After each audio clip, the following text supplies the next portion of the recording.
Salut les réalistes. Meta vient de sortir Llama 4 et tout le monde perd la tête. Mais qu'en est-il vraiment? Est-ce que c'est vraiment révolutionnaire ou un coup de marketing bien ficelé? On va creuser les specs, tester les modèles et déceler le vrai du faux. Sans blabla, juste les faits qui comptent pour savoir si vous devez considérer cette suite de LLM pour vos projets. Avec mon équipe, nous aidons les entreprises à automatiser leurs processus et implémenter ce type de système intelligent. D'ailleurs, si vous avez un projet concret sur lequel vous souhaitez de l'accompagnement, n'hésitez pas à me contacter, nous verrons dans quelle mesure nous pouvons éventuellement travailler ensemble. Aujourd'hui, on va disséquer les 3 modèles de la famille Llama 4, Scout, Maverick et Behemoth. Behemoth. Non, ce ne sont pas les noms de 3 nouveaux robots dans Transformers, quoique pas loin.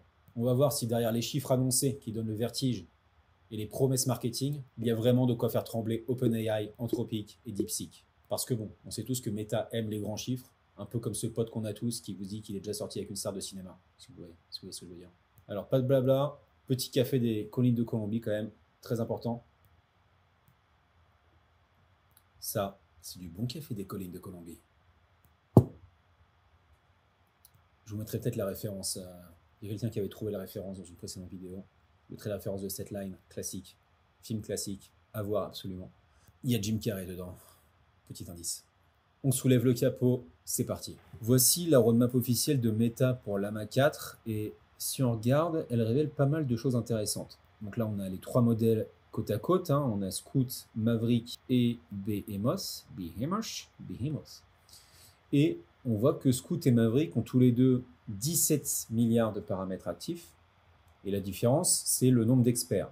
On a 16 experts pour Scout et 128 pour Maverick. C'est comme avoir la même équipe de foot, mais avec des stratégies complètement différentes. Scout, c'est clairement le roi du contexte. On peut voir avec 10 millions de tokens en fenêtre de contexte, qui est un chiffre absolument délirant, quand on sait que GPT-4 plateforme à 128K typiquement. Bon, on voit c'est vraiment optimisé pour l'inférence, donc idéal pour des déploiements efficaces. Maverick va plus miser sur la multimodalité native avec 1 million de tokens de contexte. C'est comme le couteau suisse de la famille, moins spécialisé mais plus polyvalent je dirais. Et puis il y a Behemoth qui est un monstre concrètement si on regarde les stats, avec 2 trillions de paramètres et 288 milliards de paramètres actifs. Meta le présente d'ailleurs comme le modèle enseignant teaching model le plus intelligent pour la distillation. C'est comme ça qu'ils formulent les choses. En clair, c'est leur arme secrète pour créer des futurs modèles encore plus performants. Et ce qui est frappant, c'est que seuls Scout et Maverick aussi sont disponibles actuellement. On voit que seulement Scout et Maverick sont là. Ou Meta, a priori, garde sa carte favorite en poche. Mais attention, comme on va voir, ces chiffres impressionnants cachent quelques nuances qu'on va voir tout de suite. Je vous ai préparé un petit comparatif Llama 4 en fonction des différents modèles. Donc la roadmap, on est passé. Alors ce qui est intéressant, ce que je n'ai pas précisé, c'est que d'ailleurs, on va le voir tout de suite sur les coûts d'entraînement. Commençons par le nerf de la guerre, les coûts d'entraînement. Alors Meta a frappé assez fort avec une innovation clé, l'utilisation du FP8. Alors FP8, en fait, c'est une précision, c'est un indice de précision qui est réduit de moitié par rapport à l'utilisation standard du FP16. En fait, si vous voulez, c'est un peu comme si vous voulez mémoriser pi, le nombre pi, au lieu de mémoriser 3, 14, 15, 9, 265, 359. Oui, je connais pi par cœur, c'est mon petit côté geek. Vous allez retenir simplement 3,14, par exemple. Donc théoriquement, c'est moins précis, mais Meta a développé des techniques de quantification adaptative qui permettent de conserver la précision là où c'est nécessaire et là où c'est critique. Le résultat, c'est que Llama Scout a coûté a priori 8 à 10 millions de dollars contre 63 millions de dollars pour GPT-4. Mais la vraie question que vous devez vous poser, si l'entraînement coûte cher, est-ce que je peux vraiment déployer ça sur mes propres serveurs, que ce soit vos serveurs, les serveurs de vos clients? Et la réponse, c'est absolument. C'est comme la différence entre un neurochirurgien, par exemple, qui va mettre 10 ans à apprendre ce qu'il connaît, il va en réalité mettre 3 minutes à vous diagnostiquer. Vous voyez ? Donc c'est un peu la différence entre entraîner un modèle, ça prend des ressources, ça prend de l'argent, et ensuite faire tourner un modèle, donc l'inférence du modèle, ça, on peut faire tourner un modèle sur des ressources moindres, on ne pourra pas le réentraîner par derrière, etc. Ça demande beaucoup de ressources, des gros GPU et des gros TPU, des ressources, des infrastructures qui coûtent cher. Ça, c'est pour l'entraînement du modèle, pour l'utilisation du modèle, on n'a pas besoin de ces ressources aussi extrêmes. Sans être trop technique, c'est pour ça que Llama Scout par exemple, peut tourner facilement sur RTX 4090 à 30 tokens par seconde, et ce qui est suffisant pour la plupart des applications business. Au niveau de l'architecture, c'est notre deuxième axe de comparaison, l'architecture MOE, donc Mixture of Experts, qui avait été utilisée par DeepSeek il y a quelques semaines, quelques mois maintenant. Ça, c'est la révolution technique de Llama 4. Scout utilise 109 milliards de paramètres totaux, mais n'en active que 17 milliards par token, avec une fenêtre de contexte de 10 millions de tokens, qui est impressionnante sur ce modèle. Et la fenêtre de contexte de 10 millions de tokens est très impressionnante sur le papier, parce que c'est 1250 fois plus que Llama 3. Donc c'est quand même énorme. Mais pour être très transparent, les tests et les études montrent qu'il y a une dégradation après 120K tokens. Si on fait une petite comparaison, c'est comme si vous avez une voiture qui est annoncée à 300 km/h sur le papier, mais elle commence à vibrer au-delà des 180 km/h, si vous voulez. Donc, sur le papier, oui, ça envoie du pâté, comme on dit. Mais en pratique, DeepSeek, GPT-4o, il gère efficacement 128K tokens. Claude va jusqu'à 200K tokens. Et ses limites, c'est déjà largement suffisant pour la grande majorité des cas d'usage en business. Voilà. Mais bon, sur le papier, 10 millions de tokens, c'est quand même une fenêtre de contexte assez énorme. Ceci dit, ce qui compte vraiment pour vos applications business et pour vos cas d'utilisation, ça va être les performances. Et du coup, on va aller sur le benchmark de performance tout de suite. Et sur les benchmarks de performance, on voit que Maverick est excellent en dialogue, 91% sur LM Arena, mais est catastrophique en code, que 16% sur Polyglot, qui est un benchmark qui mesure la capacité d'un modèle à être performant sur le code. Ceci dit, Scout est plus équilibré, 42% en programmation, 86% en dialogue, ce qui est crucial pour les automatisations business, je dirais. Si vous intégrez du code, il faudrait éviter Maverick, a priori, d'après les chiffres. Pour l'implémentation concrète, voici ce que vous devez savoir. Scout est incroyablement efficace, comme on l'a dit tout à l'heure, avec 30 à 35 tokens par seconde sur une RTX 4090, seulement 20 Go de RAM et une latence de 0,8 secondes. Maverick plus lourd avec 32 Go de RAM, qui est plus lent aussi, avec une latence de 1,2 secondes. Et donc je dirais que pour vos automatisations où chaque seconde compte, quand on veut de la réactivité, Scout, je dirais, offre le meilleur équilibre, la meilleure balance entre tous les benchmarks. C'est pour ça d'ailleurs que j'ai choisi d'utiliser Scout sur les automatisations qu'on va voir tout de suite. Ensuite, au niveau du coût d'utilisation des modèles, qui est aussi un benchmark extrêmement important, combien ça me coûte d'utiliser un modèle A, B, C. La différence fondamentale entre ces modèles, déjà, on voit que c'est la licence. Claude et GPT-4 restent propriétaires et donc accessibles uniquement via API. Donc ce qui fait des implications majeures, évidemment, en termes de confidentialité. Vos données restent chez vous quand vous implémentez un modèle open source. Vous maîtrisez plus vos coûts, parce que vous n'avez pas de tarifs API qui peuvent fluctuer avec le temps. Et vous pouvez forcément aussi plus personnaliser ces modèles si vous le souhaitez. Ça, c'est le cas pour tous les modèles open source de manière générale, pas que Llama, DeepSeek également, et Mistral aussi. J'ai pas mis Mistral ici, mais on a la même logique. Pour vos projets business, il faut choisir selon votre priorité. Il n'y a pas de bien ou de mauvais, ça dépend de vos cas d'utilisation, encore une fois. Voilà, chaque modèle est différent et a ses propres forces et faiblesses. Donc, en fonction de ce que vous voulez faire, vous allez plus tendre sur un modèle qu'un autre. Moi, personnellement, j'apprécie les modèles assez équilibrés, qui sont assez polyvalents.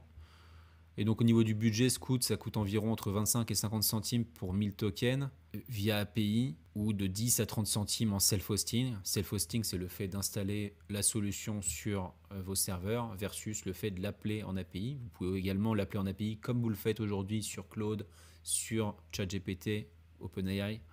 Vous pouvez également faire ça avec Llama. Et par contre, on voit clairement que le contraste avec des modèles purs propriétaires Claude, GPT-4, le contraste il est assez saisissant, quoi. Quand on voit que GPT-4, on est sur du 5 à 15 $ par 1000 tokens, ça représente un budget. Un serveur avec RTX 4090 à 1500 $ va pouvoir traiter jusqu'à 3 millions de tokens quotidiens. C'est idéal pour les startups, pour les freelances voulant contrôler leurs coûts, tout en proposant des services IA associés également. Donc un dernier point important avant de passer au cas d'utilisation, tous ces chiffres sont à prendre avec du recul. Meta, OpenAI et les autres, ils mettent naturellement en avant leurs forces, c'est normal. Les 10 millions de tokens annoncés par Scout pour la fenêtre de contexte sont impressionnants, mais à prendre avec des pincettes. La performance n'est pas linéaire. De 1 à 120K, c'est plutôt linéaire. Et après 120K, ça se dégrade. C'est ce qu'on a vu tout à l'heure. Les coûts annoncés sont souvent partiels. Des fois, il y a des coûts cachés. Les benchmarks ont souvent leurs limites. Des fois, ça peut être biaisé. On est sur des benchmarks occidentaux. Donc, DeepSeek n'est pas forcément avantagé sur ces benchmarks-là. Voilà, donc il y a beaucoup de choses à prendre en compte. Ça donne une big picture. Après, il va falloir regarder un peu dans le détail en fonction de ce que vous voulez faire et si vous voulez vraiment aller implémenter ça sur votre infrastructure. ou vraiment être assez chill et juste l'utiliser en mode API sans installer ça en self-hosting. Quand vous voulez implémenter sur vos propres serveurs ou sur le serveur de vos clients, il y a souvent des logiques de confidentialité de données. Ce qui est toujours bien, c'est d'analyser l'ensemble des données que vous traitez ou que vos clients traitent, de faire une ségrégation des données en disant ok, ça c'est mes données critiques, je vais les gérer en self-hosting pour vraiment avoir le contrôle sur l'ensemble des données. Ça, c'est des données un peu moins critiques que je vais pouvoir utiliser sur des appels API où il y a un peu moins de sécurité au niveau de données, mais comme c'est des données moins critiques, voilà, c'est un sweet spot à trouver entre les deux quelque part. Donc ça, c'est un peu votre call, mais ça vous donne un peu la logique. On va passer tout de suite à la démonstration, mise en place de workflow. On va mettre en place un petit workflow tout de suite sur make.com. On se rend sur make.com. Make.com, comme vous savez, c'est une plateforme d'automatisation visuelle qui vous permet de connecter différentes applications et services sans coder. C'est une plateforme no code, un peu comme un Lego digital où vous assemblez des blocs pour créer des workflows automatisés. Par exemple, un client remplit un formulaire, Make va pouvoir automatiquement enrichir ses données avec la maquette par exemple, puis envoyer un email personnalisé. Et typiquement, c'est exactement le workflow qu'on va mettre en place. Le workflow final ressemblera à ça, tout simplement, où on va aller récupérer un article, un flux RSS, transformer cet article avec Llama et ensuite envoyer un mail personnalisé basé sur cet article-là. Ça peut être utilisé pour des newsletters pour vos clients, ça peut être utilisé pour un tas d'applications différentes. En tous les cas, c'est ça qu'on va voir et vous allez voir que Llama Scout est plutôt efficace pour tout ce qui est génération de texte. Je le trouve plutôt bien. En tout cas, sur les tests que j'ai fait, j'en ai pas fait 40 parce que c'est un modèle qui est sorti très récemment. Mais en tout cas, pour les premiers tests que j'ai pu réaliser, j'ai trouvé que c'était assez optimal. Donc, on va voir ça tout de suite. Je précise que toutes les documentations, les workflows qu'on voit dans cette vidéo, vous allez pouvoir les récupérer directement. Tout est dans la description, comme d'habitude. Et pour information, hein, donc ce que je voulais vous envoyer, c'est ce qu'on appelle le fichier JSON. En fait, tout ça, c'est un fichier JSON qui est tout simplement à importer. Là, vous pouvez exporter un blueprint, importer un blueprint. Et dans importer un blueprint, si vous sélectionnez le JSON que je vous donnerai dans la description, vous allez pouvoir l'importer comme ça et récupérer le workflow. Si jamais vous n'avez pas envie de récupérer le workflow et que vous aimez mettre les mains dans le cambouis, j'apprécie, on va construire ça tout de suite ensemble. Ce que vous allez faire, c'est déjà tout supprimer. On supprime tout et on reprend depuis le début. Ce qu'on va faire, on va tout simplement prendre un module RSS et on va récupérer une URL. Flux RSS, c'est un flux XML qui contient beaucoup d'informations. L'outil que je vous recommande, que j'apprécie particulièrement, c'est une plateforme qui s'appelle rss.app qui ressemble à ça quand vous vous connectez. Vous pouvez créer des feeds, vous pouvez récupérer des feeds depuis des pages web, depuis des comptes Instagram, depuis Twitter. Je vous laisserai regarder, mais vous avez plusieurs RSS feeds pré-built, enfin pré-construits, et vous pouvez même aller construire vos propres flux RSS si vous le souhaitez dans RSS Builder. Donc ce qu'on va faire ici, c'est on va rechercher Llama 4 pour voir un peu ce qui est sorti en news sur Llama 4 et on va créer un flux RSS. Donc là, vous voyez, si on tape Llama 4, voilà, Llama 4 montre un fossé choquant entre ambition et réalité. Vous voyez directement que il est pas mal cet article parce que justement, il montre un peu le fait que voilà, il y a eu pas mal d'annonces marketing sur la suite Llama qui a priori répond pas aux attentes. Sur les tests poussés, je pense que c'est le cas. Sur des tests un peu... on va voir. Vous voyez, là, il y a la roadmap que je vous ai montré tout à l'heure. Bon, il y a plusieurs articles. Hein. Ça fait un peu toutes les premières pages en ce moment. Meta peut-il détrôner OpenAI avec Llama 4 ? Son dernier modèle Llama 4 optimisé pour les benchmarks. Alors oui, c'est quelque chose que j'ai pas mentionné tout à l'heure, mais effectivement, il y a eu pas un scandale, hein, ça sera peut-être un peu trop un gros mot, mais en gros, sur justement le modèle Maverick que je vous ai montré tout à l'heure, où c'était optimisé pour tout ce qui était conversation sur le benchmark LM Arena, si je ne dis pas de bêtises, où c'était dans les 92% de succès. Il s'est avéré que Meta a optimisé son modèle pour qu'il réponde vraiment au benchmark. Et donc en fait, le modèle qu'ils ont utilisé pour le benchmark n'est pas le modèle qui donne en open source. Ça fait pas mal parler. Ça fait pas mal de première page en fait, cette histoire. Mais ça, je crois que c'est plus sur le modèle Llama 4 Maverick. Hein. Il y aurait beaucoup à dire sur Llama, etc. Je vous laisserai regarder dans le détail. Là, le but de ce workflow, c'est quoi? On va faire Save to my feed. Et là, ça a créé une adresse XML qu'on va simplement copier. Vous allez revenir dans Make. Et dans l'URL, vous allez coller.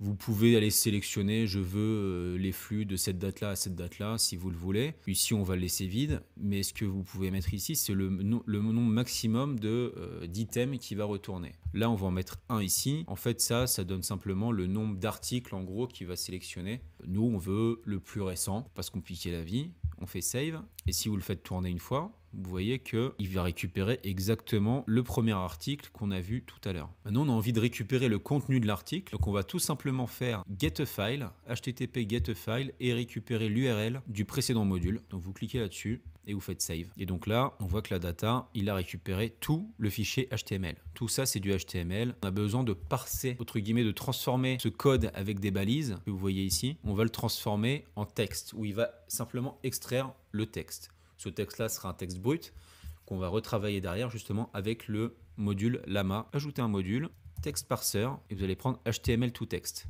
OK? Et on voit qu'en faisant run this module only, du coup, il a récupéré que le texte. Donc là, on a vraiment du texte brut, il a enlevé toutes les balises, comme vous pouvez voir. Ce qu'on va faire maintenant, et c'est là où ça devient intéressant, c'est qu'on va ajouter le module Llama. Pour accéder au module Llama, on va utiliser OpenRouter.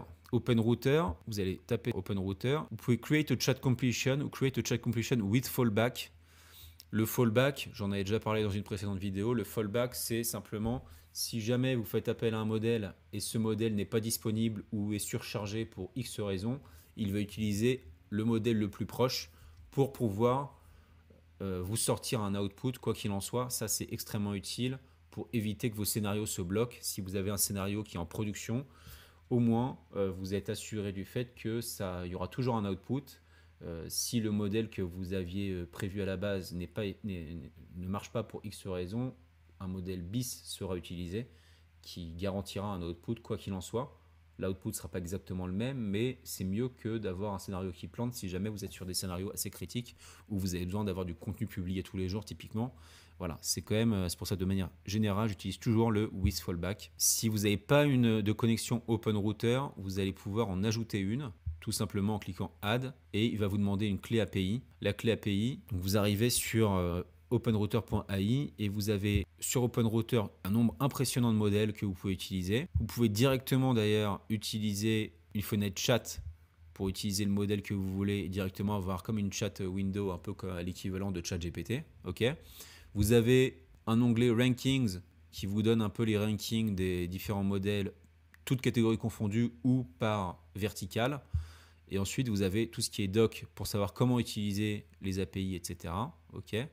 Donc, si vous voulez aller sur l'API, vous pouvez savoir comment utiliser l'API. Bon, ce n'est pas extrêmement compliqué sur OpenRouter d'utiliser l'API. Je vais vous montrer tout de suite.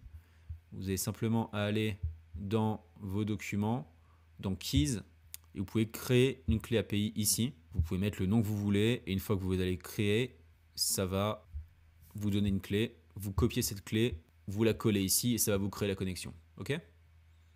Et donc là, vous voyez que vous avez message et modèle.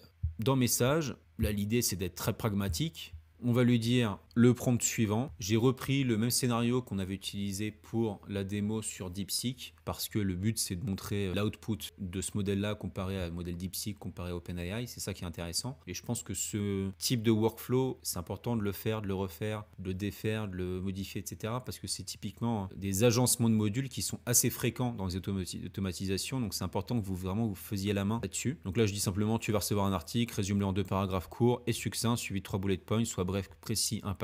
Utilise un langage direct, sans fioriture, mais directement le résultat. Mais pas d'introduction comme voici un résumé en 2 paragraphes, etc. En gros, je lui dis simplement de fournir le résultat brut et je lui dis de mettre l'output aussi en HTML pour avoir un mail assez beau visuellement. Et l'article, c'est quoi? C'est du coup le texte du précédent module. Et en rôle, on va mettre un rôle user. C'est toujours bien d'avoir un prompt système avant. Et là, l'idée, c'est de faire un workflow assez simple, une automatisation assez simple. Le modèle, vous allez pouvoir l'ajouter ici. C'est ça qui est top. Et vous allez pouvoir ajouter le module que vous voulez. Donc là, on va chercher Llama.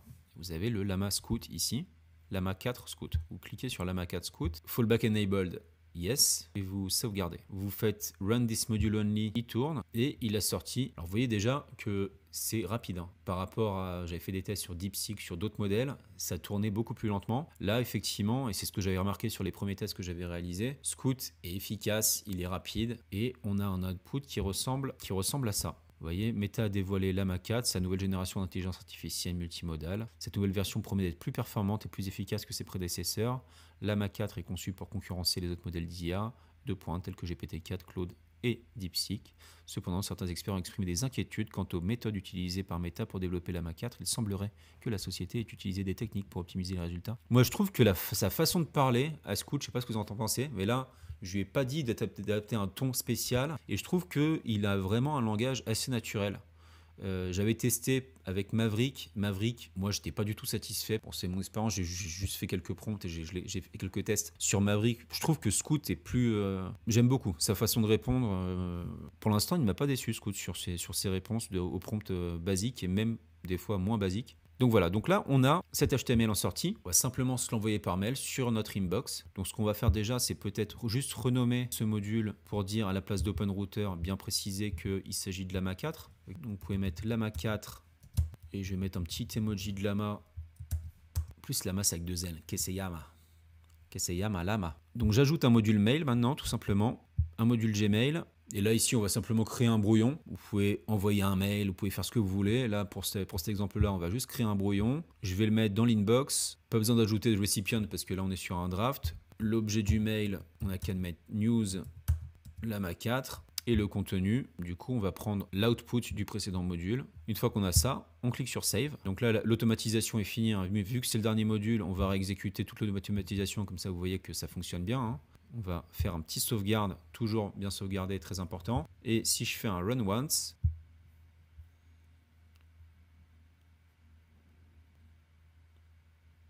vous voyez la rapidité, hein. Il est très rapide ce Llama 4 Scout. Attends, je pourrais mettre Scout d'ailleurs. Rename Llama 4 Scout. Ok.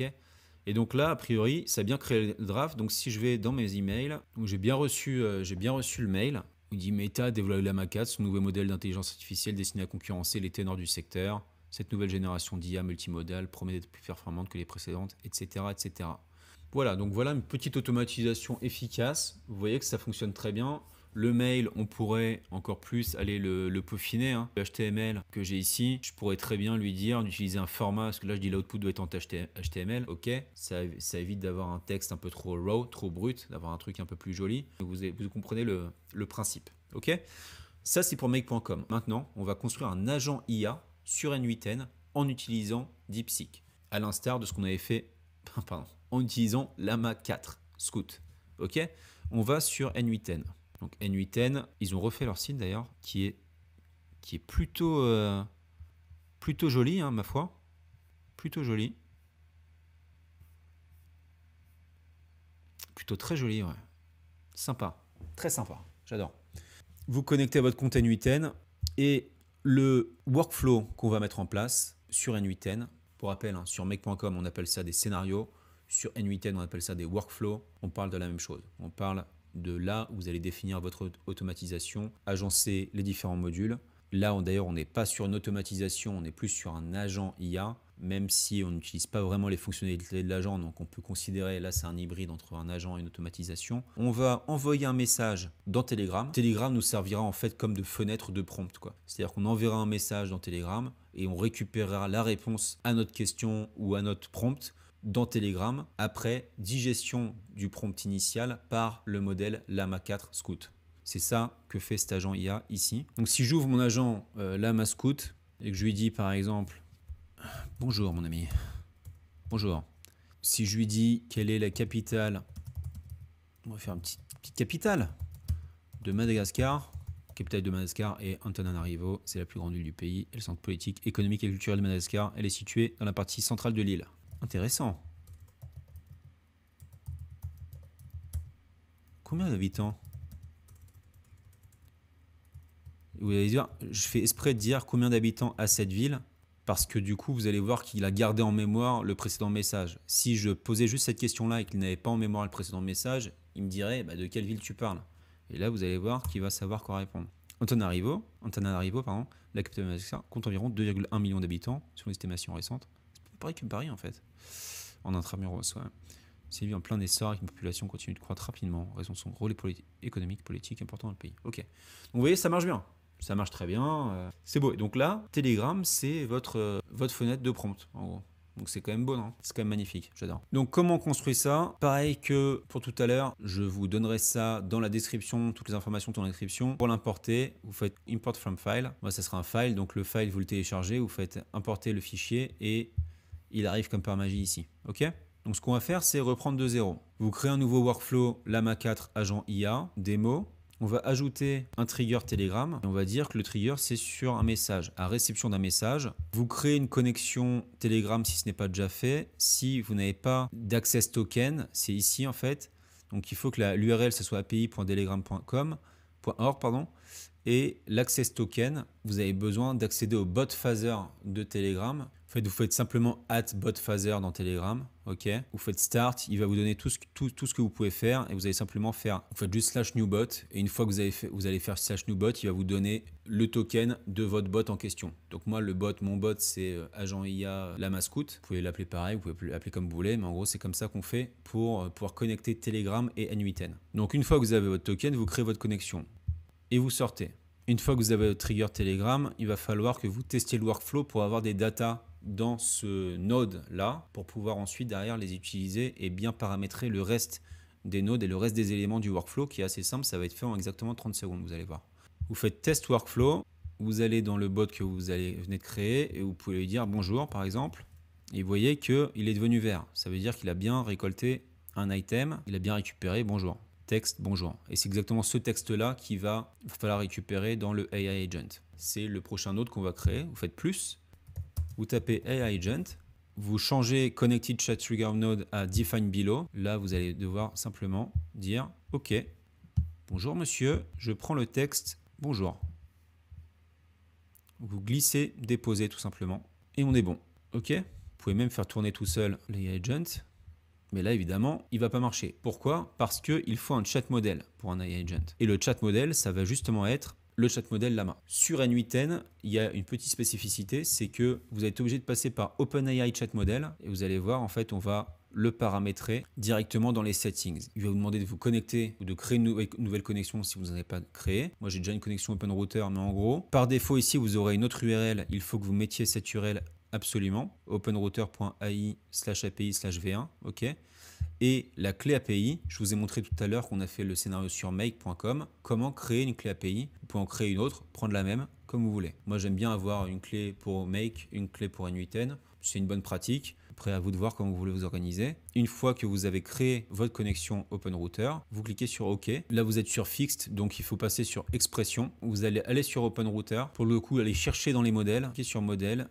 Mettez Llama 4 Scout.